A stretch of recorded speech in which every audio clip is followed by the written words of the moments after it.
today as we really have the concluding thoughts with the story of Simon Peter and his amazing journey of faith from sinner to a saint. And today we take a close look at John chapter 21, the first 17 verses at Jesus' time with the disciples, the last encounter with them that John records in his gospel, in the last chapter of his gospel account. And something very important in the life of Simon Peter, and as we reflect on it, it's something very important for us. So begin reading with verse 1. After these things, Jesus showed himself again to the disciples at the Sea of Tiberias. And in this way he showed himself. Simon Peter, Thomas called the twin, Nathanael of Cana in Galilee, the sons of Zebedee, and two others of his disciples were together. Simon Peter said to them, I am going fishing. They said to him, we are going with you also. They went out and immediately got into the boat, and that night they caught nothing. Now that's one of the humorous things I see in the life of Simon Peter and these other fishermen. They had to be successful or they couldn't have stayed in business, but every time you see them fishing, they catch nothing. I guess it's exemplifying the fact that without Jesus we can do nothing, and perhaps that's why it's stated there. But they caught nothing. And when the morning had come, Jesus stood on the shore, yet the disciples did not know that it was Jesus. Then Jesus said to them, children, have you any food? They answered him, no. And he said to them, cast the net on the right side of the boat, and you will find some. So they cast, and now they were not able to draw it in because of the multitude of fish. I think here was a hint, a really big hint, and that's why that disciple whom Jesus loved said to Peter, it is the Lord. Now when Simon Peter heard that it was the Lord, he put on his outer garment, for he had removed it, and plunged into the sea. But the other disciples came in the little boat, for they were not far from land, but about 200 cubits, dragging the net with fish. Then as soon as they had come to land, they saw a fire of coals there, and fish laid on it, and bread. Jesus said to them, bring some of the fish which you have just caught. Simon Peter went up, and dragging the net to land full of large fish, 153. And although there were so many, the net was not broken. Jesus said to them, come and eat breakfast. Yet none of the disciples dared ask him, who are you, knowing that it was the Lord. Jesus then came and took the bread and gave it to them, and likewise the fish. This is now the third time Jesus showed himself to his disciples after he was raised from the dead. So when they had eaten breakfast, Jesus said to Simon Peter, Simon, son of Jonah, do you love me more than these? He said to him, yes, Lord, you know that I love you. He said to him, feed my lambs. He said to him again a second time, Simon, son of Jonah, do you love me? He said to him, yes, Lord, you know that I love you. He said to him, tend my sheep.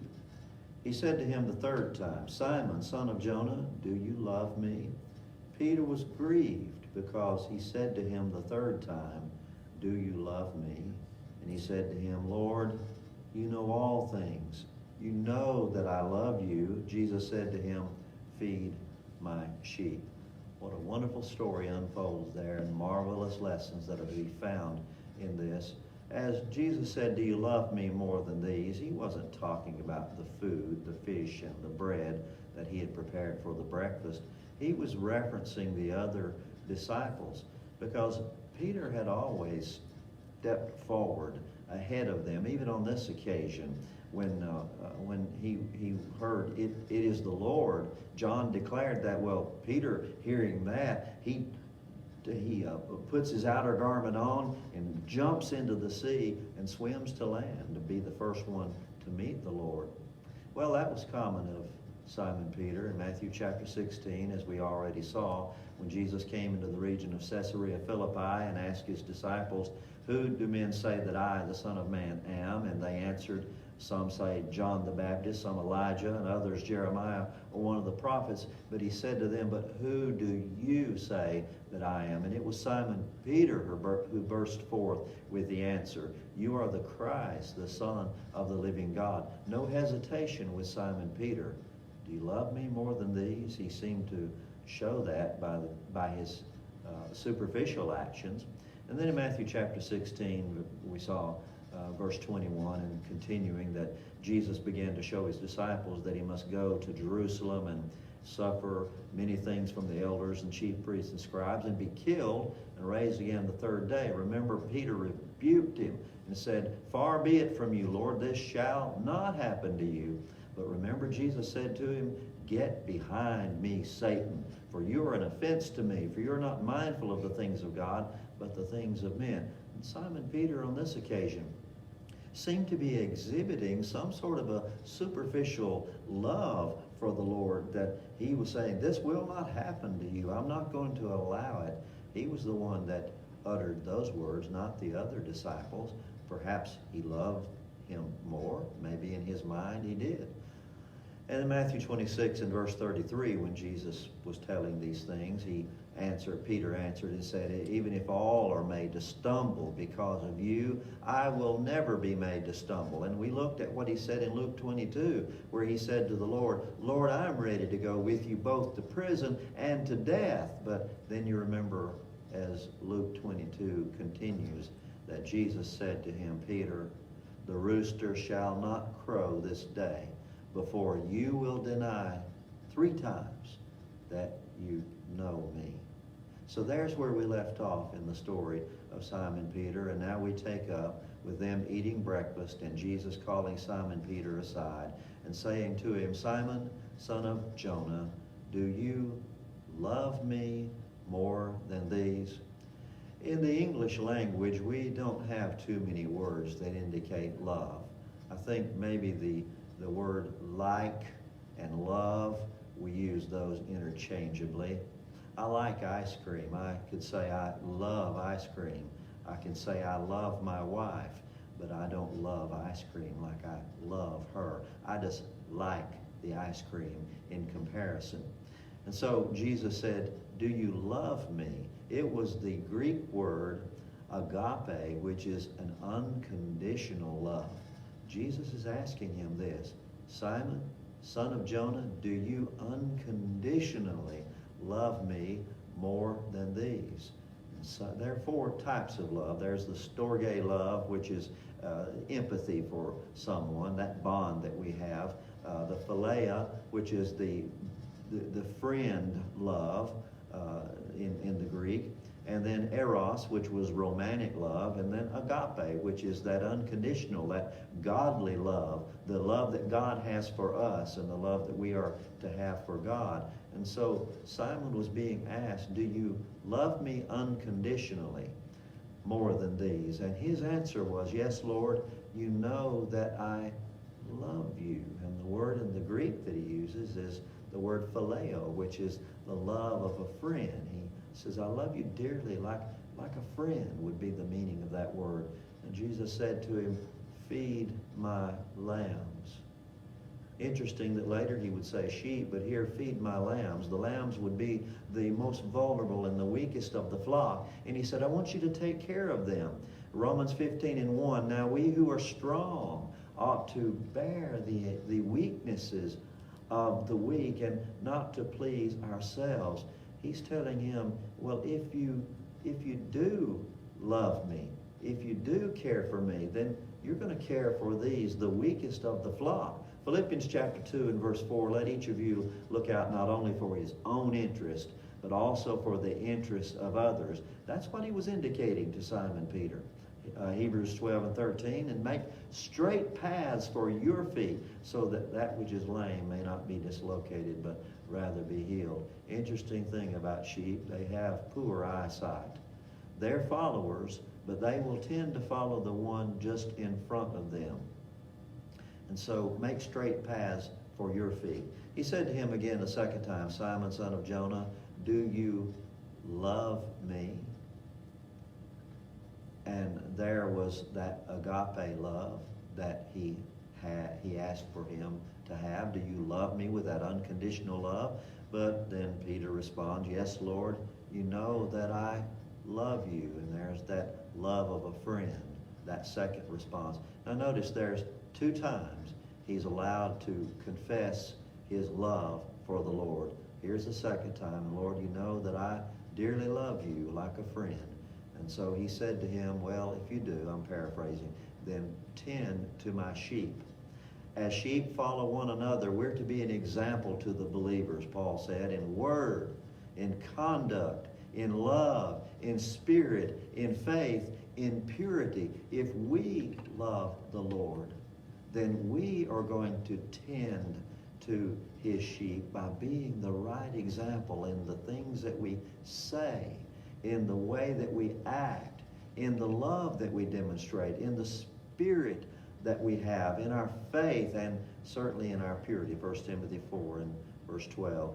Jesus said in John 10 and verse 27 concerning sheep, and we as his sheep, my sheep hear my voice, and I know them, and they follow me. As I said, sheep have poor eyesight, they have good hearing, but they're going to tend to follow the one just in front of them. 1 Corinthians 11 and 1, Paul said, be followers of me, even as I also am of Christ. And so as we tend his sheep by showing our love for him, we're going to be the right example and be leading the others that are following in behind us as we follow the Lord. But then he said to him the third time, Simon, son of Jonah, do you love me? This time, Jesus in the Greek language is using the same word that Simon Peter had used, that love of a friend, phileo love. And he's asking him, do you love me like a friend? And Peter was grieved because he said to him the third time, do you love me like a friend, that phileo love? And he said, Lord, you know all things. You know that I love you. And Jesus said to him, feed my sheep. Well, the question we have to answer, and Simon Peter would spend the rest of his life answering that question of how much he loved the Lord. And certainly as we see his life unfolding, that love grew from a love of a friend to that unconditional love that Christians are to have for one another and for God. John 14:15, Jesus said, if you love me, keep my commandments. That's the way we show that we love him, by keeping his commandments. And so there's our response. John 14:23 through 24, Jesus answered this question concerning what is the greatest commandment. And he said, if anyone loves me, he will keep my word. That's what everyone was wondering. What is the greatest thing that I can do to show my love for you? And he said, if you love me, you keep my word. And my Father will love him. We will come into him and make our home with him. He who does not love does not keep my words. And the words which you hear are not mine, but the Father's who sent me. And so there's the way we show that unconditional love, by keeping his word. 1 John 5 and 3, this is the love of God, that we keep his commandments, and his commandments are not burdensome. And so as we're answering that question, do you love me? The answer would come in response, how much do we keep his commandments? But then the greatest commandment of all, as was on the hearts of so many in his day and even today, Jesus said the greatest commandment is that you love one another as that I love you, because greater love has no one than this, than to lay down one's life for his friends. You are my friends if you do whatever I command you. 1 John 3:18, don't love just in word or in tongue, but in deed and in truth. That's the way we show our love for the Lord, by not just giving him lip service, but in the things that we do as well as the things that we say. Beloved, let us love one another, John writes, for love is of God, and everyone who loves is born of God and knows God.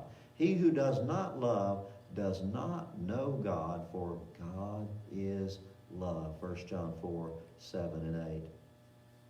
And so as someone approached Jesus and asked him, well, what is the greatest commandment in the law? He answered, and this is in Luke 10, verse 27, he answered, you shall love the Lord your God with all your heart, with all your soul, with all your strength, and with all your mind, and your neighbor as yourself. It's wonderful that Simon Peter was given the opportunity 3 times to confess his love for the Lord.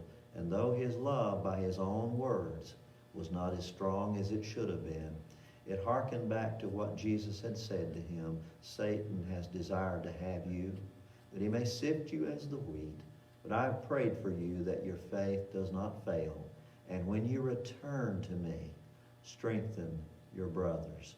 And so if our love is not all that it should be, and we're having to answer truthfully to the Lord, Lord, I love you like a friend, but I don't love you unconditionally like I should. Let us grow in our faith and in our love as Simon Peter did. Let's take a closer walk with him each day of our lives. Pray with me, please. Father, thank you so much for the words that you've given us in the pages of inspiration, so that they can inspire us to live better in our daily lives, to inspire us to love you more than we have in the past, that our future will be brighter because we put you first in our lives. Keep us in the tender, loving care of the hollow of your hand. In Christ's name we pray. Amen.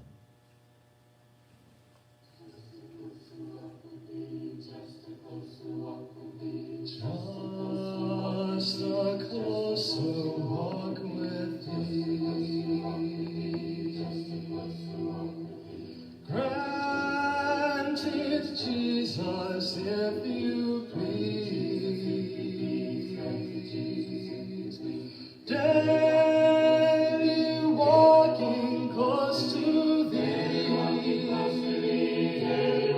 Let it be, dear Lord. Let it be, Lord. Let it be,